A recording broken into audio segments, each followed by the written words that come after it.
Got him.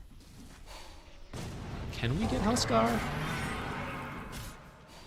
Oh, we got Spirit Vessel. Get him. Yeah, yeah, yeah.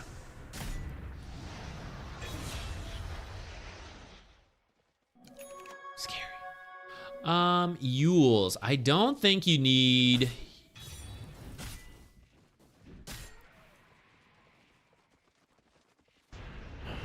The silence.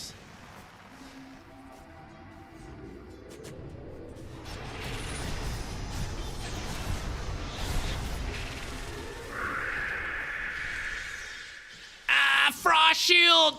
Amazing. I just question who's gonna help each other.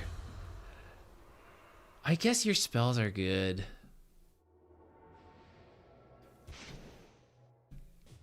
I feel this really misses out on the mana regen of this item, even though the active is good. And I know to some point it's like a little unavoidable on Lich, but I think you could just use like Force Staff. And when Monkey King ults, you can get yourself or teammates out of there, even though you're silenced. You know, like you see Axe coming in, you can change your positioning. You get stuck in brambles, you can Force Staff through 3 of them and die instantly. Huskar's coming in, something like that.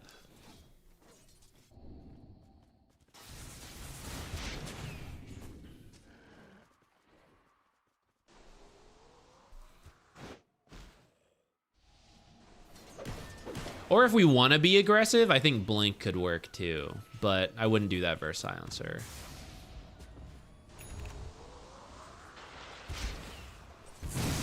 It's PL at almost at Ags.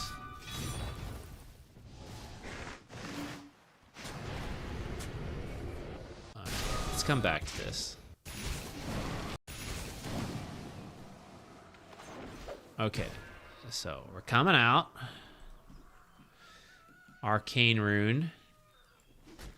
PL, like halfway to the Ags, but we don't need to get him involved. We smoke. No one's ready, and there's no target. So we're going to go in blind. And at least we're proactively doing something, we can say. But it's actually a little early. And, like, I definitely want this guy involved, and I'm going to lose 5 seconds of the smoke just waiting for him to get closer. So I think you should just hold this smoke for now. And at the same time, be looking at the minimap. And okay, you know what? Maybe I wasn't paying attention. They're now showing here, so maybe we can smoke and go kill Huskar. But once again, I got to backtrack to go get Centaur. And also this mid wave's here, so we have to deal with this first, but now like we're all smoked, so who can deal with it? We're all going to use spells in smoke. So if any of them is looking at the mid wave, it will now become very obvious what's going on. So we're going to run in, we're going to drop this smoke. So no observers down here. They're all top. We're going to overlap these. And then you actually felt pressured to put one on this cliff through the fight, which I would love to jump this Dark Willow, but like the initiator's behind me, right? So it's becoming a very awkward smoke into the enemy's half of the map. And now we're like under the tier 2. Which they are a little scattered, so it like kind of worked to some degree. But then, oh, let's see the rest of the fight. You actually do kill Huskar. She got killed though. I think you'll be next. Oh, Centaur helping me out. Maybe he's next.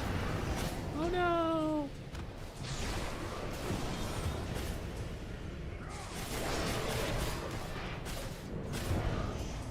Yeah, so in the end, it felt a little forced, and we should lose this observer. This one might stay. But let's go back to, like, let's just imagine when we smoked, and then remember, I am the late game team, and I am winning. So I shouldn't feel like I need to force these kind of plays. If it's not super clear to me where to go with an easy smoke, why do I have to do it? I'm winning. PL is farming. They have to stop PL. And if they're not stopping PL and they've already missed their early timing, then a forced play is just a risk of like, yeah, it might work out. We might pull ahead. Might also throw and give them a window, which is what happened there. We lost some 1,000 gold. If they were objective gamers, they would have done Roche or Tormentor. And then we lose even more gold.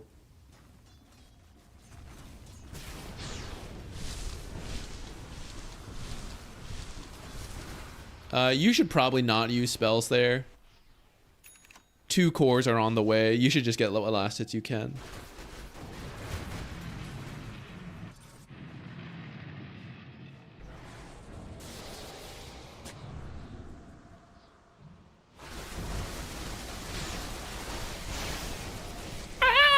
Oh my god. That's close. Discat. It's usually random. This is actually probably the last one we're gonna do today. I'm gonna stop a little earlier than usual, but most Mondays and Wednesdays we do this, so feel free to tune in next week. This Wednesday I can't. Next Monday and Wednesday we'll be back. I would move this either down here or up here. This is ancient, so actually as long as you're covering this area, you're probably good. But the next level is to like do this spot or to do this spot, so you might as well like shift the sentry a little bit. You can still cover here and either pick here and here or pick here and here. But there's not really going to be anything here.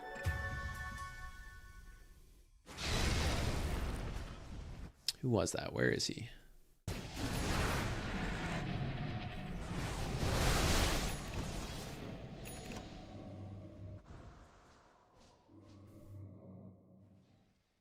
My theme seems to be trying to force things too often.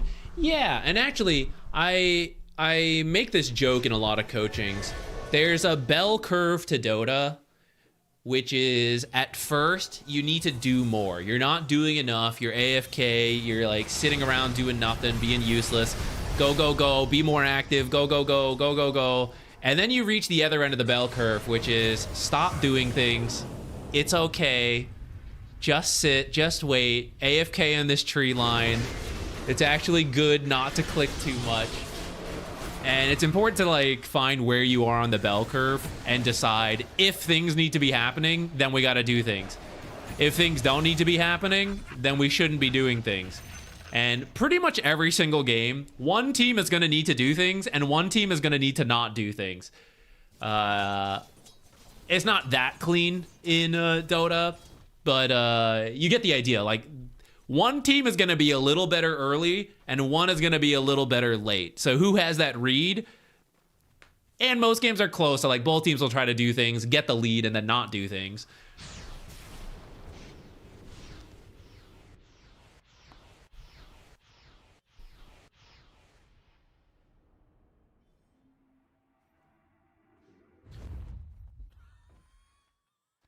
Here's another smoke. I appreciate you trying to do these smokes, but let's refine it a little. All right, we go back in time. We look at the mini-map. If we want to get active, we can think about it. Oh, guys, I made... Oh, did I? Where is it? I stuck all this extra junk in here, but I think this is actually messier. I think this is more confusing. This was like a very rough attempt at it so we could see other stuff. But now there's like some random black space and everything. Anyways, we'll use it this one time and never again. Notice we don't really know where to go with this smoke. And then like this guy absolutely has to be like involved in some way. Stampede could contribute, sure. But he should be like pushing a lane or something as a like multi-purpose facet. But he also has the blink and the Lotus Orb, which is... very, you know, useful in these fights. And then PL has been farming, but he's almost done. Like, he's really close to the Orchid, and we're going before the Orchid. So, like, oh, it's a smoke to make space for him. But again, he's actually farming, so he doesn't need space. The enemy must invade the space, so we don't actually need to, like, smoke to go do something. We can hold angles. We can, like, stand here and smoke break for PL, or we can just push the lane in front of their face without a smoke so that they respond to that. It doesn't have to be a smoke that we move in. There is a downside to smoking, which is like when you're smoked, you don't farm along the way because you feel bad about it.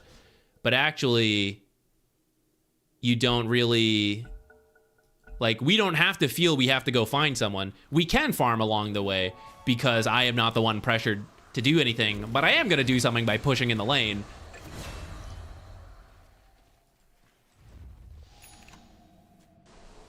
I need my Subway server. You're right, I forgot. We can stick that in the... What's a Dota equivalent? What can we get? Largo playing his song. Can we get some, like, Pog compilation? Just a video. I'll compile a, like, 2-hour video of Dota highlights and we'll stick them in there. Dota chess. I can record some, like, arcade games and just play it in there. Yeah.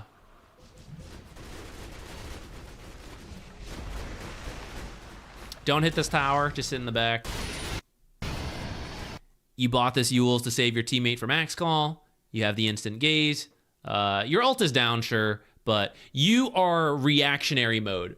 You don't need to initiate, and we didn't really build for that. I am just here to save, so I just sit behind the people I need to save. I contribute, how much is it? I have the negative 30 attack damage. Then I hit this tower for, what was it? I missed the number, right? It doesn't matter whatsoever, that auto attack. Next, where's our next objective? I warded here, so I want to play this area, and there's a tier 2 here with the wave shoving in. But I am moving this way. So what's going to happen? I might get killed, and then my team might not want to play this area. Yeah, turn around. Good, good, good. Go back top.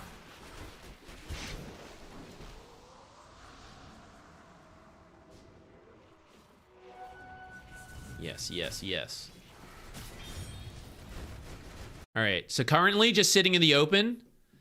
First, this tree line is already better. You want to cut as many angles as possible. But depending who you want to save, for example, the people pushing the tower, I can go stand in this tree line. I will be out of sight. I will see people teleport in, actually, which is useful. But if they come from this side, if they smoke from this way, they will not see me. If they smoke through here, they're going to see me in the open. But I'm not supposed to be initiated on. I am supposed to save people with my reactions. So I have to be out of sight. Wind Ranger and Weaver left, so we lose the ward. We now have to, like, get out.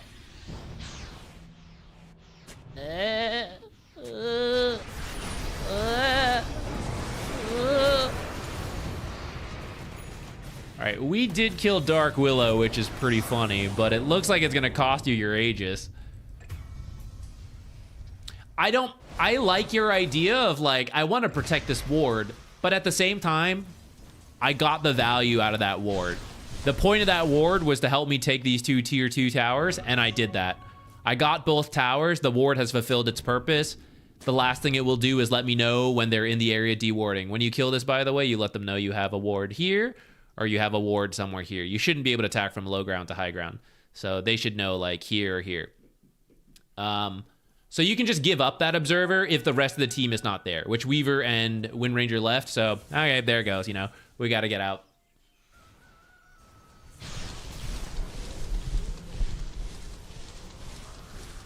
I don't mind you leaving. I think it's fine. I think we just, like, don't want that fight to begin with. Let Dark Willow get it.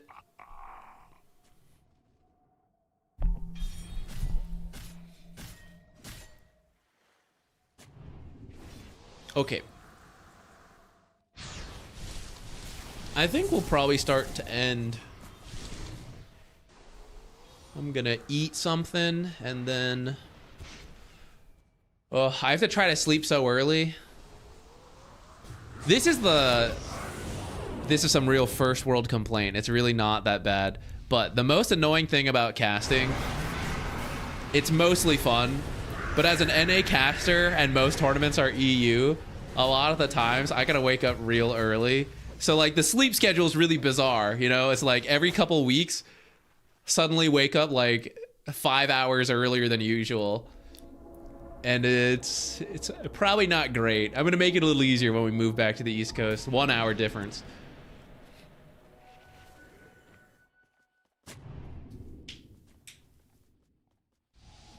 Oh, we gotta do that soon. Come live in the Netherlands. If it was just that easy, I would consider it. If it was just me, I would have definitely looked to leave the US to try living somewhere else while streaming. But my fiance will need to be able to find a job out of the States. But then also, if we move out of the States, all of our, not all, but a lot of our friends and family are still here. So it would be it would be a tough move. The cats, I suppose we could bring. Though you guys already hear Jupiter in the casts. He is, I do not think Jupiter will be a good airplane cat. He's not gonna have a great time.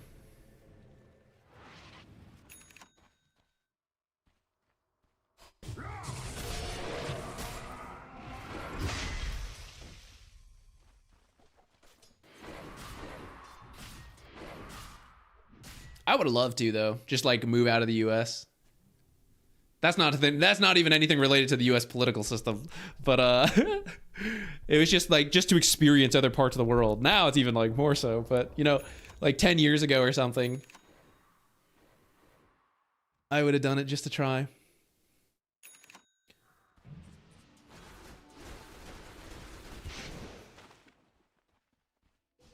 I'm glad you liked the recent video. Thank you. That was kind of a long one. I had to redo it so many times to try to make it shorter. I'm not absorbing what's happening. I'm just like rambling. We'll probably end here. Let me see if we got rated. We should continue that forward. Who's actually streaming?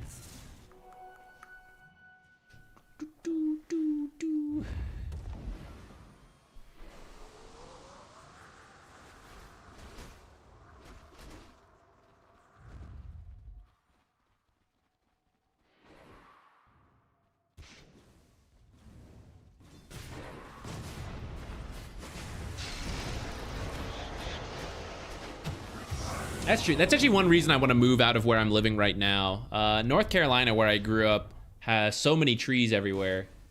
Anyone who went to the Raleigh land got to see some of them. There's a lot of trees, which I never appreciated growing up.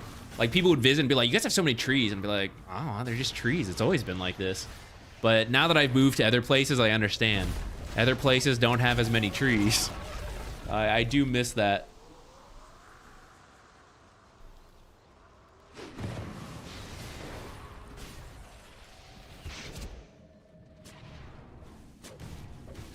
Oh, you were there? Yeah. It was really cool.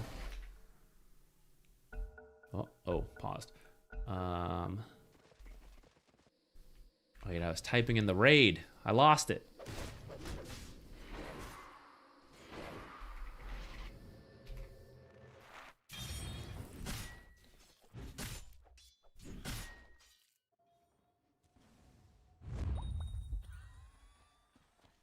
Yeah, it'll be a fun time.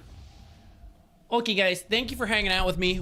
I'll be back to streaming the regular stuff on Monday. In the meantime, I'll just work on, you know, the casting, and then I'll work on some video stuff. I am going to send you all, the Twitch people anyways, you will be sent to Cinderin, who actually raided us last time, I think.